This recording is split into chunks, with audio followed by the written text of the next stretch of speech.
It's all about working from dark to light.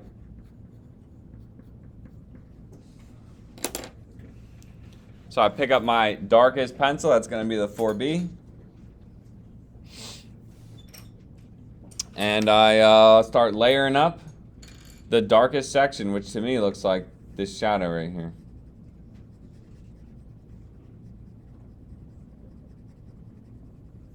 And I definitely need to sharpen this up too.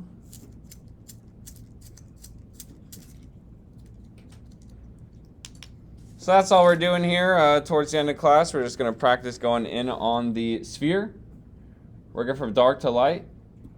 But, the shaded gradient was really easy because it's just sort of like a rectangle. It's a bit more challenging trying to make the shade the sphere. But it's the same thing. I just layered up that darkest section, a few different directions, a few different layers. Then I start working around with my tort. And look at this. I'm just spreading the graphite to the whole rest of the shadow. So it's going to sound weird, but I actually end up drawing with my tort. All I'm doing with my pencil is kind of like layering up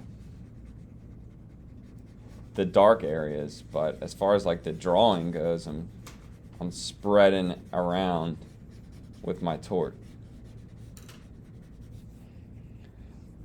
That's how you get the realistic result, man. If you use the pencil less and less and less, then we don't really have to spend as much time hiding little pencil lines. You know, look at the details of the shadow here. The shadow isn't all just black. It's really, really, really dark at the bottom, and then as we go to the left, it gets a little lighter. Little details like that are important. All along this side of the sphere, it's looking like another dark value, so I'm just layering up a patch of 4B right here. Any other dark areas? Got a dark area right here. Sort of this curvy triangle shape. Might outline it first just to kind of match like the gray blob that I'm seeing. But after a real light, quick outline, then I'll just lay down a patch of the 4B here. A few different directions, a few different layers.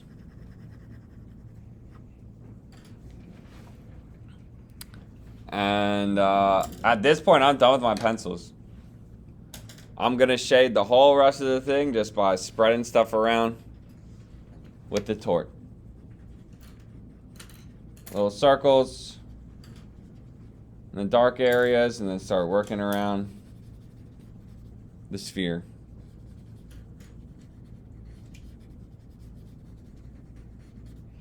Now it might be a really good time to get rid of these hard outlines too. Some pretty hard outlines showing where the proportions at, but hard outlines always flatten out the drawing, so I'll just erase those super harsh outlines right now.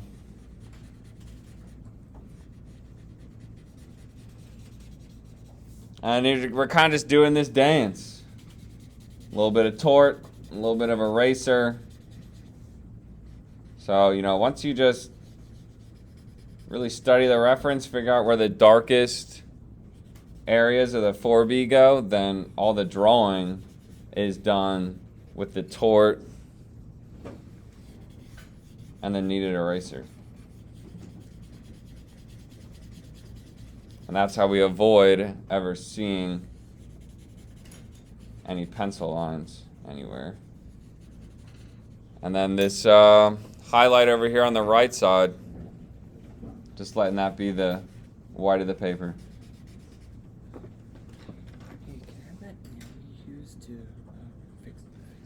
Yeah, right here, man. Just grab one of those. If anyone out there is like me, you got a stubby tort, I have a bunch of paper clips right in front of my laptop. Totally grab one.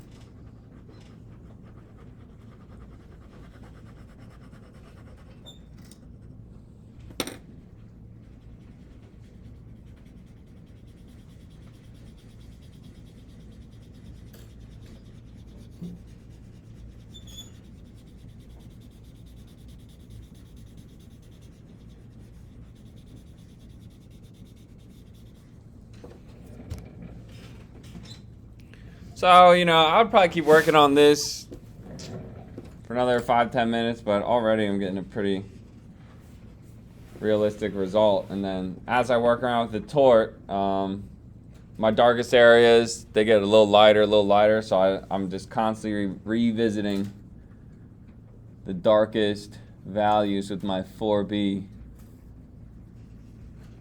Revisit those and make them even darker.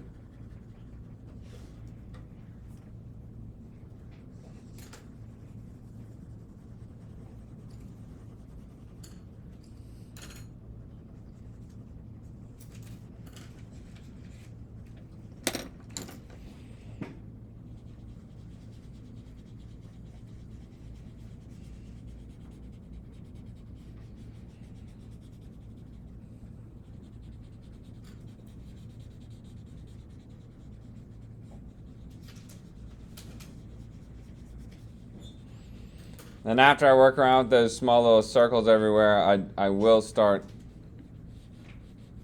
kind of moving around with the shape of the sphere.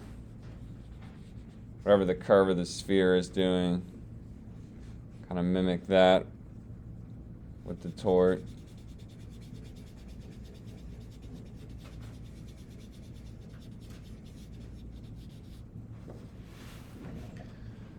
And, you know, if you spend too much time with a tort, it just gets fuzzy. We start losing details. So then just pinch the kneaded eraser and go around the edge and redefine those details.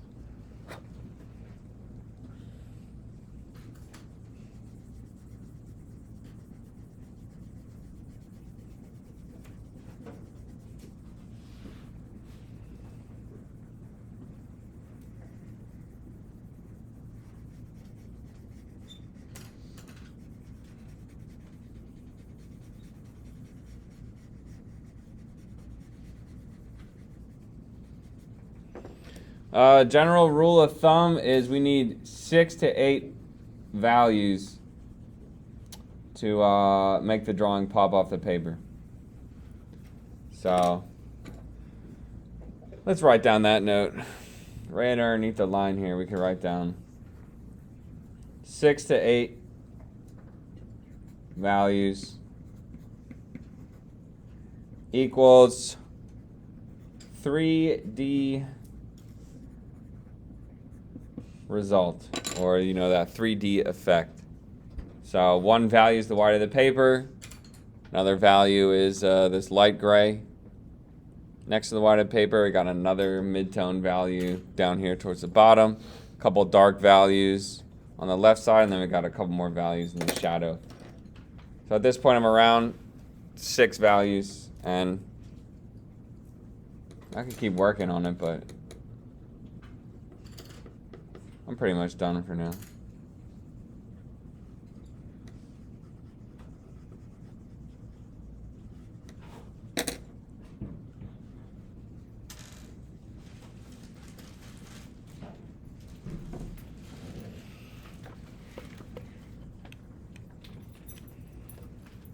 It's looking a little lighter at the very, very top as well.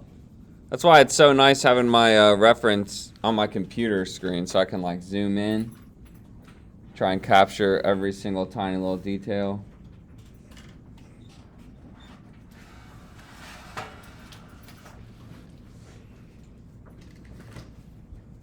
This is another kind of helpful little trick. We can roll the kneaded eraser in the fingers